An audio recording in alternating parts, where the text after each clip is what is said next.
Hey everyone, Nick here. Welcome back to part 2 of the Google Shopping Dropshipping Crash Course. We've already covered off how to set up your product feed, set up all your accounts, a bit about product research, which I'll cover more of soon, and also how to set up the conversion tracking code. So you're pretty much all set to start. So in this video, I'm going to be covering off how targeting, which isn't really targeting, but I'll get into it, differs in Google Shopping and Facebook.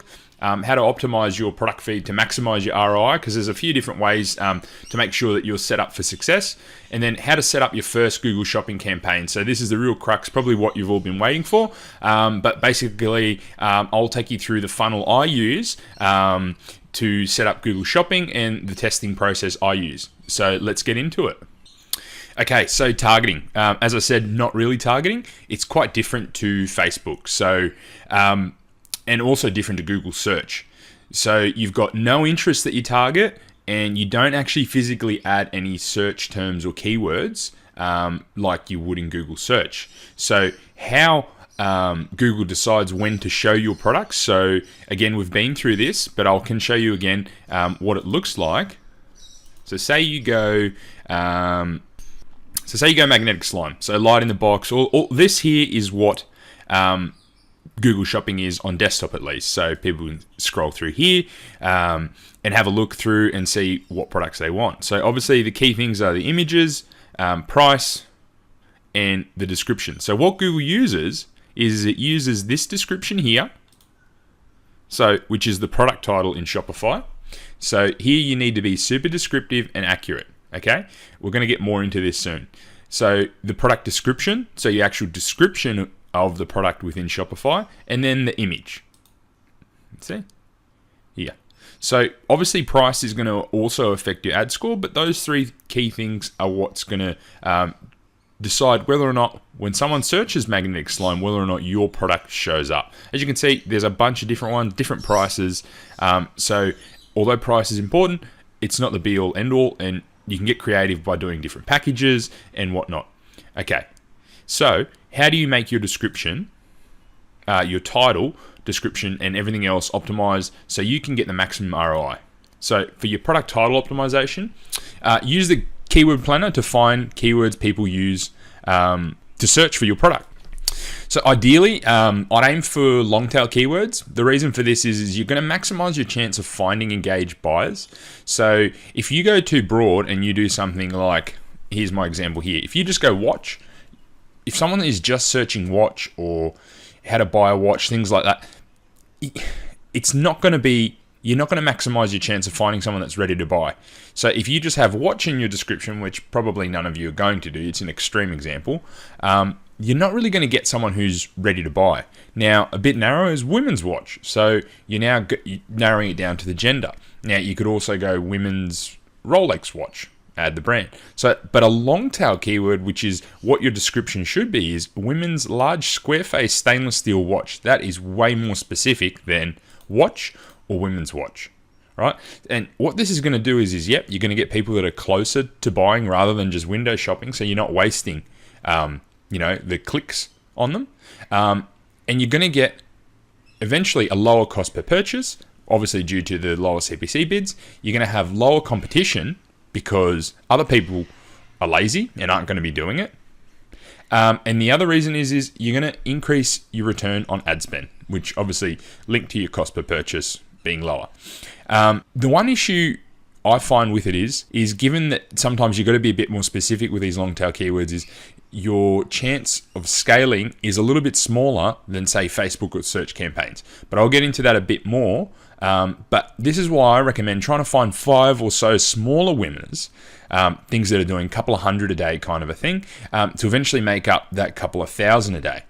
And it's very easy because the testing process I'm going to get into is really, really quick.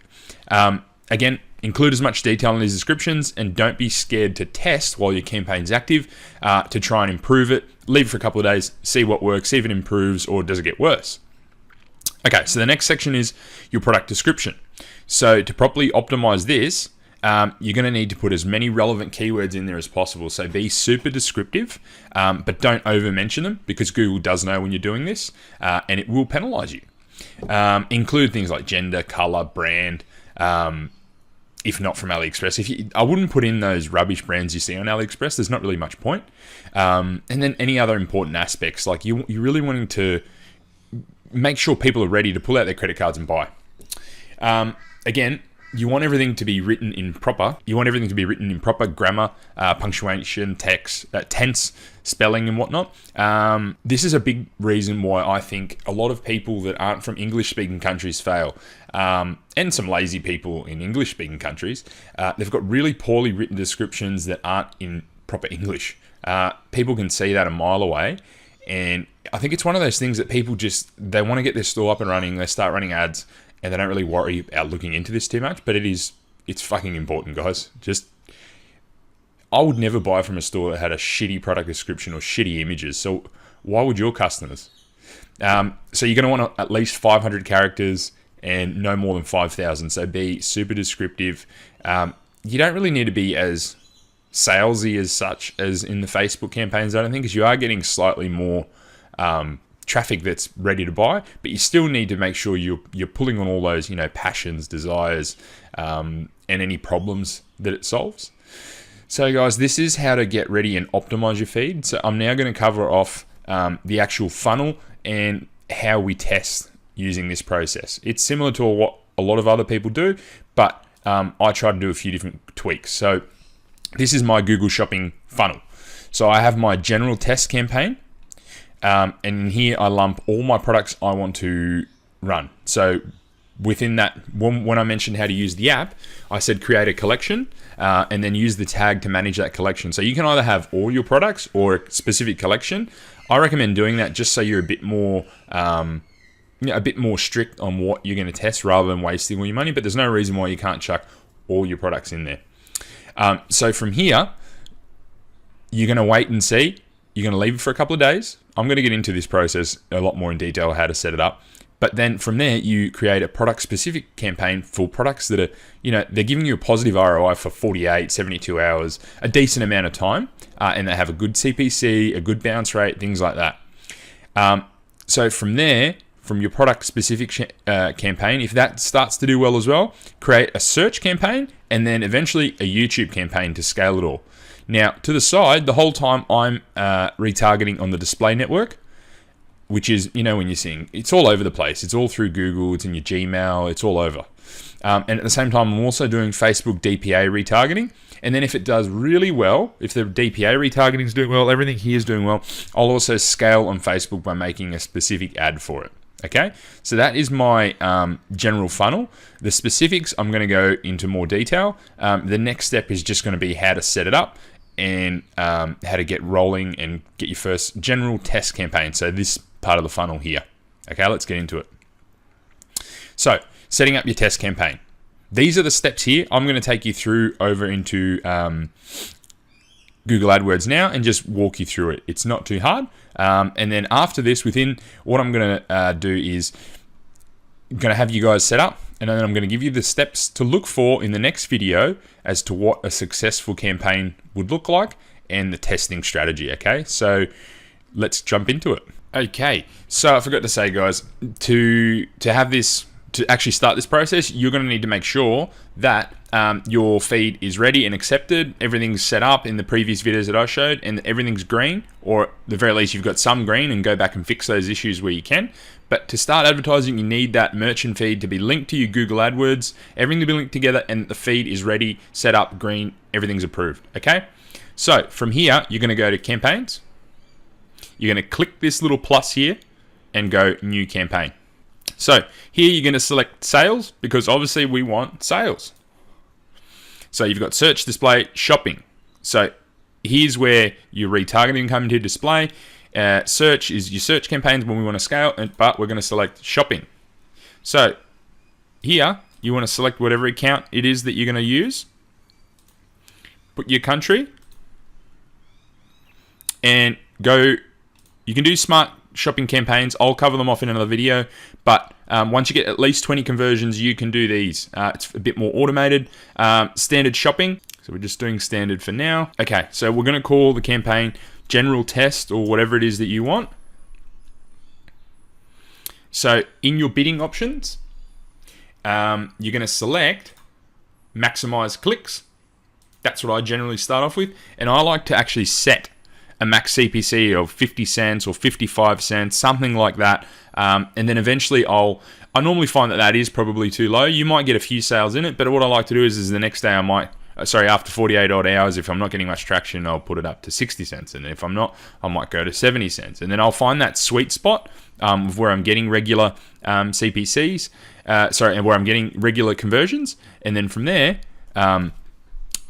I just roll from there. So eventually we're going to get into segmenting and things like that. But let's just keep it simple. Max clicks, max CPC bid of 55 cents. I would do that I'd actually do more for Australian dollars. So I'd do 55 cents for US. You can start off low and just work your way up, but that's what I like to do. For your budget now, so for the budget, I like to have a minimum of, the bare minimum, and this isn't going to get you much, it's going to be really slow process, is $10. I recommend around $20 for someone to start off a day. You can do lower, it's just going to take longer, and it's going to be really, especially if you've got a lot of products. So I like to have anywhere between 10 and 50 products in my test campaign. But let's keep it simple. Say a maximum of, say, like 20, 25 just to begin with.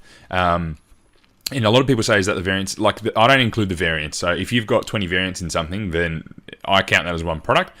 Google is going to test different variants. So if you do have a lot of things with a lot of different variants, just keep that in mind. But let's go minimum 10 products, maximum of, say, 25, 30, even 50 if you want. It's just, the more products you've got, the longer it's going to take to test, especially if you've got a low budget. Okay, so don't just select standard, leave that.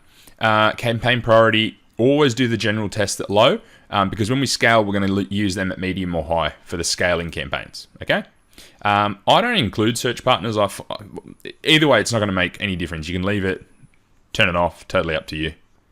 Okay, and then here's your countries. No end date set. Let's go 20. Save and continue. Okay, so just do a standard product shopping campaign to promote individual products. Don't do this one, okay? Add group name. Just go all products and click save. And your campaign is up and running. Okay, so next steps, I'm just going to show you what to look for, what kind of metrics to look for to test, and what you should be doing for the next few days in this process, before we get to the next video where we're really going to go, how do we optimize this, how do we scale, and all of that. Okay, so we've set up our general test campaign, guys. We've followed all these steps here. Now, here's the process I use to actually test, right? We've set up the campaign, but now what happens next? So here's the process here. So as I said, you want to have 10 to 50 products, depending on your budget. So if you have a smaller budget, I would put less.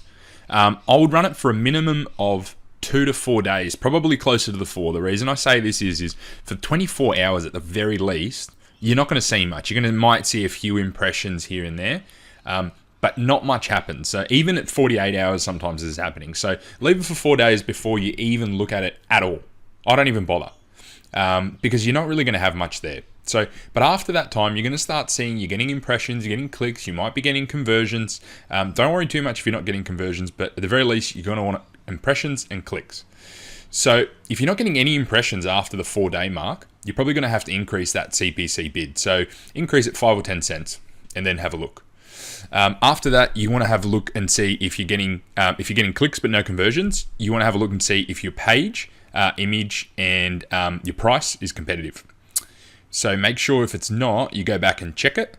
If you do have sales and they're profitable, create its own campaign. So what I mean by that is, if you're actually making money on the product, and make sure you do check that you are profitable, then create its own campaign. I'm going to show you how to do that in a second. And then the next process is you want to have a look at your keywords and see if they're profitable. So at this stage, just have a look and see what you're getting impressions on, or if there is something just really massively chewing up your budget. Otherwise, don't really touch it quite yet. We're probably going to let it sit a little bit longer unless something's chewing it right up. And again, make sure you're adding products to your test campaign every day, or at least every other day. So you want 2 to 5 products a day. Try to do it the bare minimum 10 a week. Google's going to find products. It's going to find you winners. So it's going to show the ads to the products that you've got that have the best chance of creating conversions. Because remember, you've optimized for sales and you want conversions. So even though you're doing max clicks, you want sales. All we're doing with max clicks is giving Google the data it needs to continue to go, okay, who am I going to show it to? Who's likely to convert? Okay. So from here, I can't stress this enough. You need to be adding products. So what I'm going to cover off now is when to remove keywords and products. So this is a big issue some people have. Obviously, they're burning through their budget and they're not seeing conversions. The reason is they're not optimizing their campaign. They're not going in, they're not removing keywords, they're not removing products, and they're not adding new products in. So it's a continual process of in and out, in and out, in and out. Scale the ones that are winners. It might take you a bit longer, but to be honest, guys, this is actually an easier process. You're not having to create images and ads and look at targeting and things like that. You just saw it took me 2 seconds to launch a campaign.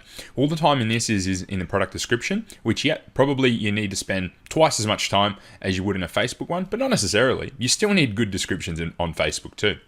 So if you've got a small budget, I'm saying a small budget's under $500 for the whole campaign. Like you've got $500 you want to spend on Google. So I'd remove a keyword after $2.50 or $5. If you want to stretch it a bit more, if it's a higher ticket item, go for it.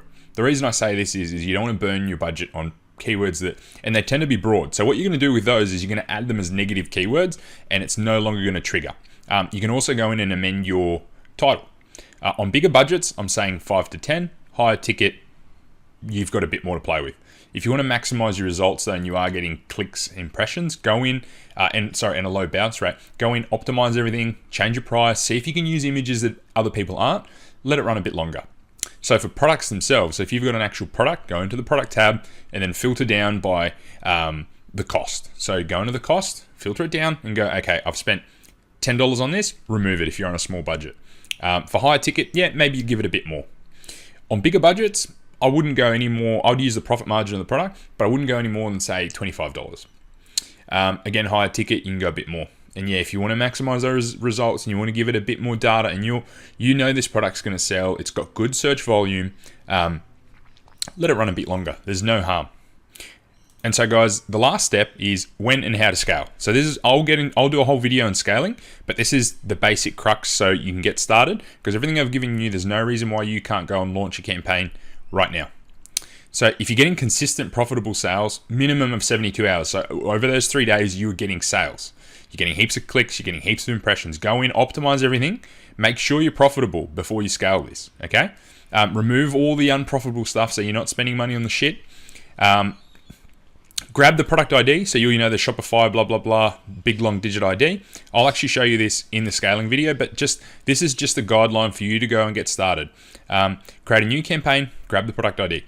So from here, you can leave the product in the test campaign, but just because it's doing well, it might continue to do well in there, even with the next ad you're gonna run. So, but make sure on the new campaign you set, it's the same process that we did before, new sales campaign, grab that one ID, and set it to, but make sure you set this campaign's priority to medium or high. This is super important. Otherwise, it's going to spend one or the other and it's going to get really weird. Okay. You're not going to get consistent results. So start off with a $10 to $20 budget, depending on what you want to spend, and set your CPC bid. Still do max clicks, but set it just above. Here you can do max clicks or you can do manual bidding or eCPC. Try a few different ones. There's no harm in trying. There's no wrong or right way of doing this. So set it just above. So if you're getting $1, do $1.05, $1.10, because as you get on, just like in Facebook, conversions, the cost per conversion goes up as you scale, because initially you're getting those really cheap conversions, the really cheap ones, the people that are easy to convert, and then you're getting further down, you need to compete with more people and the more costly conversions. So Google needs to spend a bit more to get those people, right? From here, you're going to want to leave it sit for 48 to 72 hours. Because as I said before, it takes a little bit of time for it to actually adjust and recalibrate and everything's set. So if you're profitable after this, again, make sure you're going in, removing any negative keywords, add in the negative keywords from before, from your general test into that, just to save your budget. You're going to want to, if you're getting all the clicks, everything's good, even if you're not getting sales yet, hopefully you are, you should be, because it's a winning product. Go in, tidy everything up again, make sure the description's awesome, increase your budget by 20% every second day. You can try every day. I think it's a little bit too aggressive, and just slowly scale. And then from here, also make sure you've got retargeting set up on Facebook and Google, and I'll do videos on that for you guys. Okay, so thanks so much, guys. I hope you are able to set up a campaign based on this. There's no reason you can't. If you've got any questions, ask in the comments below. Make sure you subscribe, because I'm going to be releasing more and more videos on this.